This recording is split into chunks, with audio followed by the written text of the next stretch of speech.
মিসকিনদের সঙ্গে সদাচরণ করব আমরা। وَإِذْ أَخَذْنَا مِيثَاقَ بَنِي إِسْرَائِيلَ لَا تَعْبُدُونَ إِلَّا اللَّهَ وَبِالْوَالِدَيْنِ إِحْسَانًا وَذِي الْقُرْبَى وَالْيَتَامَى وَالْمَسَاكِينِ। সূরাতুল বাকারা আয়াত নাম্বার 83। সূরা বাকারা এমন একটা সূরার নাম, এমন কোনো বিষয় নেই সূরা বাকারায় বাদ পড়েছে। আল্লাহু আকবার বলেন। সূরা বাকারায় পড়েছেন আব্দুল্লাহ ইবনে আব্বাস রাদিয়াল্লাহু আনহু একটানা 10 বছর। বলা হলো আপনি কি অন্য সূরা পড়বেন না? উনি বলছেন 10 বছরই সূরা বাকারা শেষ করতে পারলাম না। আর আমার দেশে কিছু কিছু হাফেজ আছে এত জোরে কোরআন পড়ে, ফেরেশতাকে বুঝি নাই। ফেরেশতা কয় বুঝি নাই। নাম্বার 9 হলো মানুষের সাথে সুন্দর আচরণ করা, মানুষের সঙ্গে হাসি মুখে কথা বলা। কিছু কিছু লোক আছে হাসেও না কান্দেও না, চেয়ারটা মুখ গমটা আমার কাছে না। কিছু লোক হাসেও না কান্দেও না, ওদের বউরা মনে মনে করে মরবে কোন দিন। হাসি মুখে কথা বলবো আমরা, সুন্দর করে কথা বলবো, হাসি মুখে কথা বলার চেষ্টা করবো। আকুলু লিন্নাসি হুসনা, সুন্দর করে কথা বলো, মনোযোগ দিয়ে কথা বলো, গুরুত্ব দিয়ে কথা বলো। সর্বশেষ নাম্বার 10 হলো আল্লাহর ভালোবাসায় নিকট আত্মীয় এতিম মিসকিন মুসাফিরদের জন্য অর্থ ব্যয় করবা।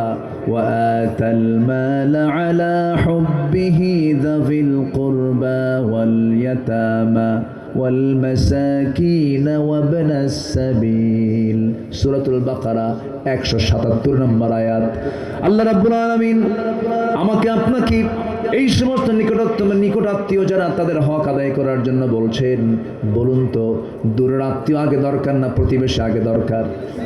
বলুন কে আগে দরকার বলেন? কিন্তু বিয়ের দিন দাওয়াত পায় প্রতিবেশী না দূরের আত্মীয়?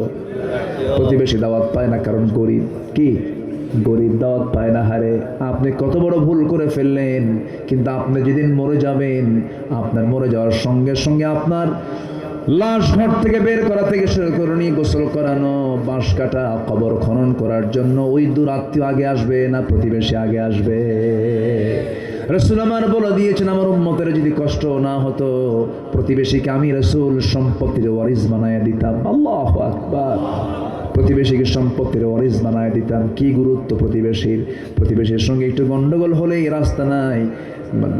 প্রতিবেশীর ঘরটা একটু নিজের ঘরের থেকে একটু ভিতরে, নিজের রাস্তা নাই, নিজের পায়ের হাঁটার রাস্তা নাই, সামনের জনের রাস্তা দিয়ে হেঁটে চলে আসে। হঠাৎ করে গন্ডগোল শুরু হয়ে গেছে, একটা খোঁটা বসেছে, সে যেন রাস্তায় না হাঁটতে পারে। আপনি যে খোঁটাটা মেরে দিলেন, জমিনটা কার?